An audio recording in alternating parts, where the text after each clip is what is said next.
South Korea is cutting killer questions from an exam, some blame for a fertility rate crisis. Raising a child in South Korea is no easy task. By the time their toddlers can walk, many parents have already begun scouting out elite private preschools. Their goal: that by the time these toddlers turn 18, they will have grown into students able to ace the country's notoriously uncompromising 8-hour national college entrance exam known as the Suneung and win their place in a prestigious university. But getting to this point involves an arduous, expensive journey that takes its toll on both parents and children alike. It's a system widely blamed by researchers, policymakers, teachers and parents for a litany of problems, from inequality in education to mental illness in the young, and even the country's plummeting fertility rate. Hoping to solve some of these issues, the South Korean government took a controversial step this week, making the college entrance exam easier. Officials will remove so-called killer questions from the Suneung, also known as the College Scholastic Ability Test, CSAT, Education Minister Lee Joo-ho said in a news briefing Monday. These notoriously difficult questions sometimes include material that isn't covered in public school curricula, Lee said, lending an unfair advantage to students with access to private tutoring. He added that while it was a personal choice for parents and children to seek tutoring, many feel forced to do so due to the intense competition to do well in the exam.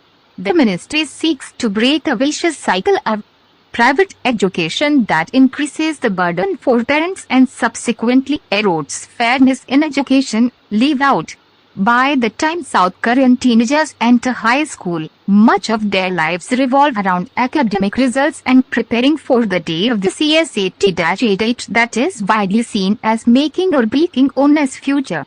They have good reason to be anxious. The killer questions range from endorsing advanced calculus to obscure literary excerpts.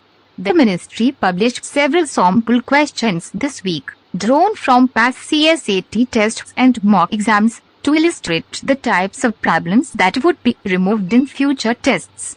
On question, combining math concepts such as the differentiation of composite functions, was deemed more complicated than those covered in public schools, which can cause psychological burden on test takers, the ministry wrote. Another sample question asked test takers to analyze a lengthy passage about the philosophy of consciousness. In the face of such tough arts, most Korean students enroll in extra tutoring or classes at private cram schools known as hagwons. It's common for students to go from their regular school classes straight to evening hagwon sessions, and then to continue studying by themselves into the early morning hours. As a result, the hagwon industry in South Korea is massive and profitable. In 2022, South Koreans spent a total of 26 trillion won, almost $20 billion, on private education, according to the Minister of Education. That's almost as much as the GDP of such nations as Haiti, $21 billion, and Iceland, $25 billion. Last year, the average student across elementary, middle and high schools spent 4,10,000 Korean won, about $311 per month on private education, said Lee. The highest figure since the Education Ministry began tracking figures in 2007. Hagwons have become so prevalent in South Korea that last year 78.3% of all students from elementary to high school participated in private education. According to the Education Ministry, that places huge pressure on the few families and students who can't afford extra classes.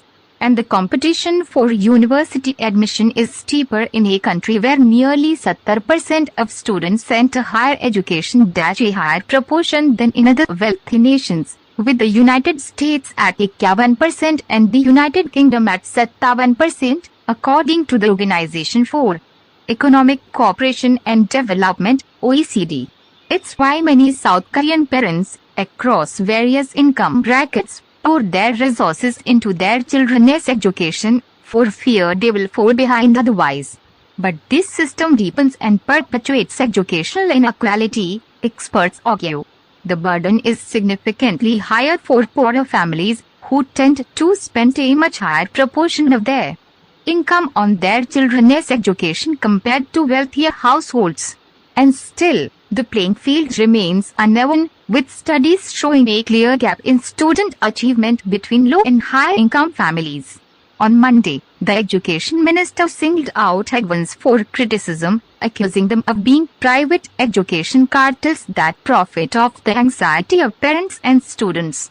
Parents, teachers, and educational professionals all want the government to take an active role so that private education can be absorbed into the public school education, Lee said, promising to make the system fair and to eradicate Hagwon culture. To this end, the government has set up a temporary call center for residents to report wrongdoings by Hagwons and private academies, he said. He added that the government will also provide more after-school and tutoring programs within the public sector and provide better child care services to prevent students from being cornered into attending Hagwons. This educational rat race also takes a heavy toll on both students and parents. Critics have long argued that the burden on students is one factor driving a mental health crisis in the country, which has the highest suicide rate among OECD nations. Last year, the Minister of Health warned that the suicide rate was increasing among teenagers and young adults in their BCS, partly due to the lingering effects of the pandemic. A 2022 government survey added to the grim picture. Of the nearly 60,000 middle and high school students surveyed nationwide, almost a quarter of males and 1 in 3 females reported experiencing depression. In a previous report, nearly half of Korean youth aged 13 to 18 cited education as their biggest worry. Education weighs heavily for parents, too. Experts believe the staggering expenses are a major factor behind South Koreans' growing reluctance to have children, along with other burdens like long working hours, stagnant wages, and sky-high housing costs. South Korea is regularly ranked the most expensive place in the world to raise a child from birth to age 18, in large part due to the cost of education. Many couples feel they must focus their resources on just one child if they have kids at all.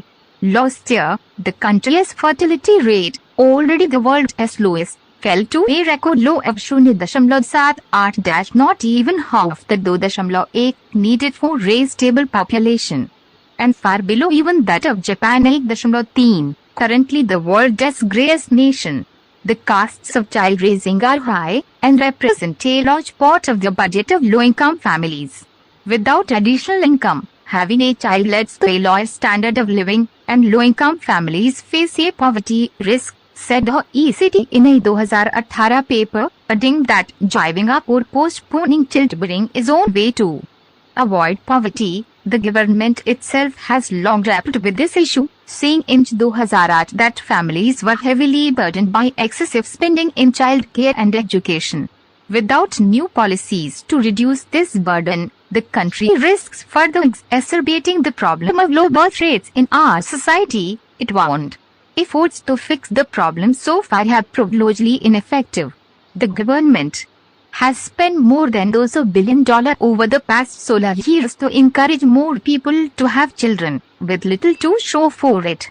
Activists say South Korea needs deeper change instead, such as dismantling entrenched gender norms and introducing more support for working parents.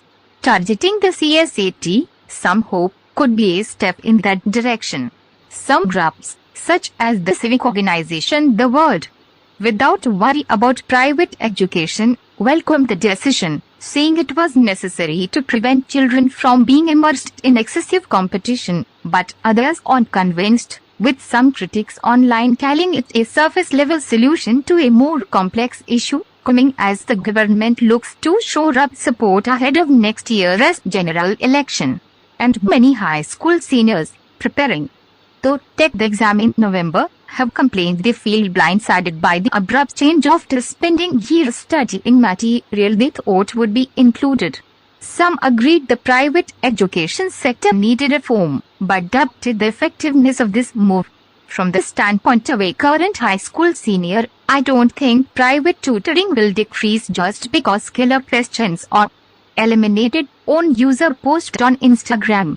Another wrote on Twitter, I think the way to get rid of the private education craze is not to remove killer questions or lower the difficulty of the CSAT, but to improve the job market environment where regardless of your educational background, you can work at a safe place, receive a sufficient wage, and have human rights guaranteed. Thank you for watching my video. For more videos, stay connected and